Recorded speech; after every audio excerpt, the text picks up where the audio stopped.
Civilization did not begin everywhere. It began in very specific places, not because people were smarter there, and not because they were more ambitious, but because water stayed. Where water returned every year, people returned too. Where it disappeared, settlement disappeared with it.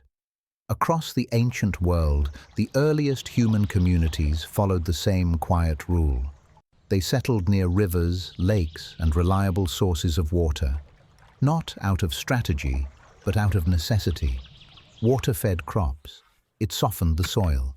It made farming possible without constant movement. For the first time, people could stay in one place long enough to build homes, to store food, and to remember seasons. Rivers did more than provide drinking water. They turned time into something predictable. Floods came. Floods went. Fields renewed themselves.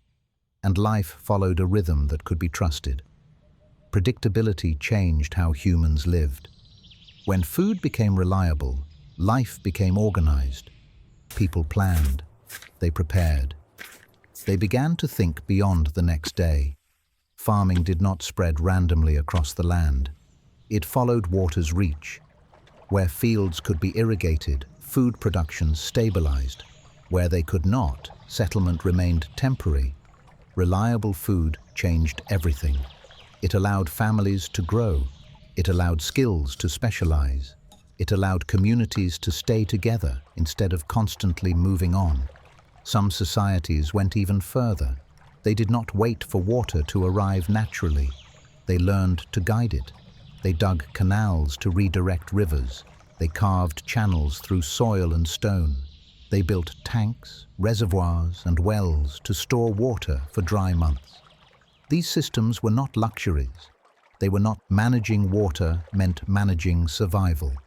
And where water could be stored, shared, and protected, communities endured. But just as water allowed civilization to grow, its absence limited where people could live. Vast regions of the world remained largely empty. Not because humans lacked intelligence, and not because the land was unknown, but because water was unstable or absent. Deserts stretched too far between sources. Frozen lands locked water away. Dense forests hid it beneath difficult terrain. Life passed through these places, but it rarely settled. Civilization did not conquer nature. It adapted to it. In mountain regions, water was guided carefully downhill. At desert edges, it was protected and rationed. In forested areas, it was shared and respected. Every successful settlement understood the same truth. Water had limits, and survival depended on recognizing them. Daily life followed water's schedule. Morning began at its edge.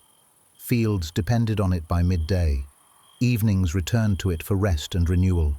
Water shaped not only where people lived, but how they lived. It shaped work. It shaped time. It shaped memory. Empires would rise much later. Kings would come much later. Walls, armies, and borders followed after. But the map was already drawn. Long before history was written, long before cities were named, water decided where civilization could exist.